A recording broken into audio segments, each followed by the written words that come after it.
Sveiki gyvi, brangus mano pokalbių nuo tiltelio kanalo žiūrovai. Su jumis aš, Laurynas Ragelskis, hei.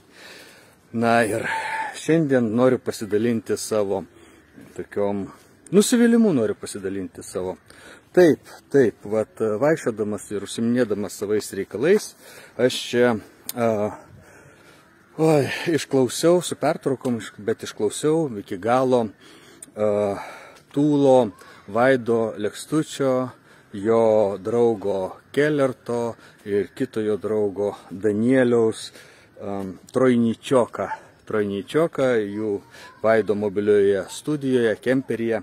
Ir kur jie skėlė visą tiesą apie viską, apie visus, apie Vaitkų, apie Misiūną, apie Kelertą, bet aišku, apie tuos, kas buvo dar tenai prie jų veidų užlipdyti viršelį. O ten buvo Marius Jonaitis ir aš, tai reiškia, aš tenai svarbus.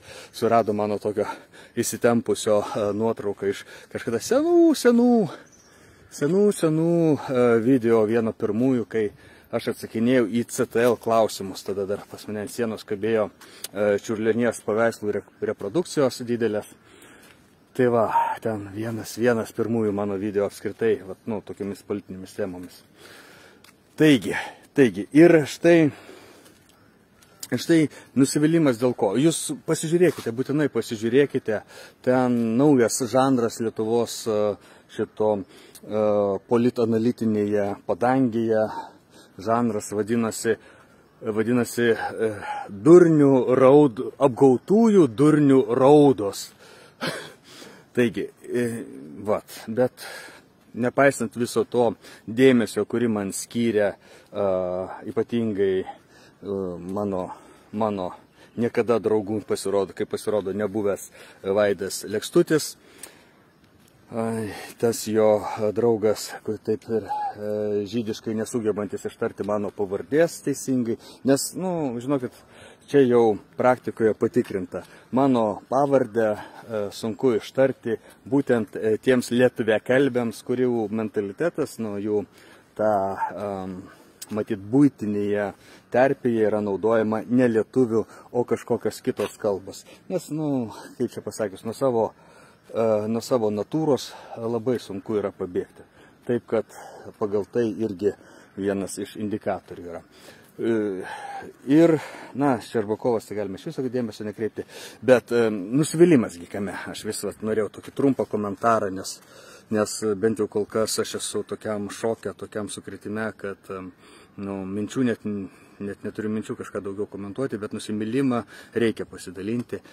Per visas 2 valandas ir berods 12 minučių jie taip nekarto ir nepavadino manęs VSD agentu. Visaip išvadino, visaip pavadino. Bet VSD agentu kažkodėl išbraukė mane iš VSD agento.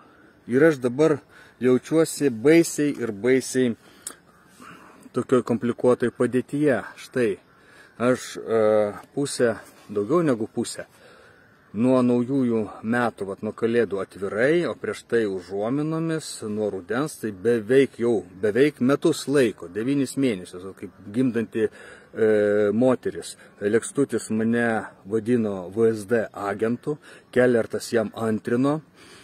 Ir štai dabar, kai jau viskas, kai jau plešia, dreskė tenai, slaptas ten tas užuolaidas nuo visų apsimestinių draugų ir bendražygių, o čia kažkokios ančių-dramos vyksta. Bet turbūt nepamatysim, čia jos vaikosi skraido viena paskui kitą. Tai va, nepaisant viso šito atviravimo ir jau kai Lekstutis nebesitikė, kad aš pasveiksiu, nes jisai dar parašydavo tokius komentarus pas save Facebook'e, kad gal pasveiks, čia jam laikinas proto užtemimas ar panašiai. Dabar jau viskas, jisai nebesitikė, kad aš pasveiksiu tikriausiai ir jau leidžia savo mane dergti nenormatyvinę leksiką bet VSD agento etiketę nuo manęs nuplėšė. Ir ką man dabar daryti? už kaip man dabar elgtis, kaip man dabar gyventi, kai aš net VSD nebereikalingas esu, nes Lekstutis taip pasakė. Arba Lekstučiui taip liepė pasakyti, kad nebevadintų manęs VSD agentų. Gali būti juk ir taip, nes štai Kelertas viename įraše rašo, kad Ragelskis yra psichopatas, kitame įraše teigia, kad aš esu VSD agentas, trečiame įraše rašo, kad VSD dirba labai gerai, kad VSD dirba labai protingi žmonės. Tai kaip čia VSD agentas ir psichopatas gali labai gerai dirbti VSD? Tai vadinasi, aš įtariu, mano tokia versija, kad mūsų valstybės saugumo departamentas, jo PR skyrius, jiems pasidarė labai nekamilfo, kad Ragelskis yra priskiriamas prie VSD agentų ir tokiu būdu, menkina mūsų šitos saugumo tarnybos visą įvaizdį. Gadina jiems PR, ataskaitas gadina, taip toliau, jie galbūt netgi aiškintis turi ten kokie nors šitie verbavimo skyriaus atstovai, kad kas čia per nesąmonės, ką jūs čia dabar priverbavote, Ragelskių visokių, kur jūsų tenai protas buvo ir taip toliau.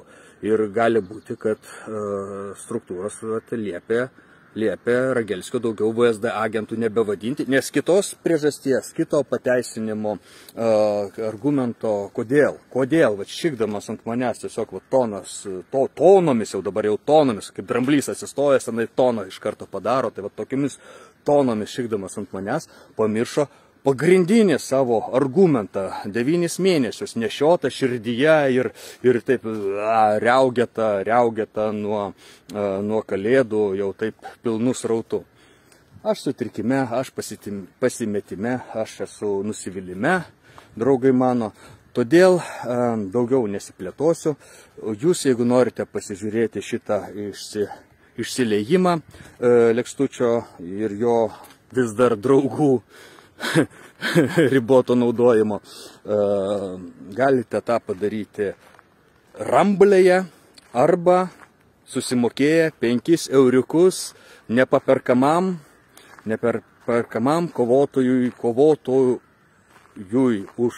už Lietuvą prieš sistemą Vaidui Lekstučiui jo Patreone. Be abejo, kai aš dasigausiu iki kompiuterio, tai aš šitą visą įrašą pavogsiu, nes aš esu vagis, Vaido Lekstučio žodžiais, pavogsiu tą įrašą iš Rumblės, pavogsiu, taip nagais išgriepsiu ir įdėsiu į L-dieną visais adresais, tenai pasieksite ir LDN.LT, ir LDN.com, ir 3min.LT, ir 20min.LT, ir 60min.LT, ir Ragelskis LT, visais adresais bus pasiekiamas tas pavogtas video. Na, o paskui galbūt, kai tas nusivylimo jausmas, tas netekties, nebūties, tas tuštumos širdyje jausmas atslūgs, galbūt aš tada apmąstysiu ir kažkaip pasistengsiu, per daug nesijuokdamas, pareplikuoti, pakomentuoti į šitų 3 Lietuvos gelbėtojų Trojničioko metu paskleistas mintis, idėjas, žodžius, nuomonės. Juokingiausia, kad pas juos ant stalo gulėjo, viso pokalbio metu gulėjo Gustavo Le Bono knyga Minios psichologija.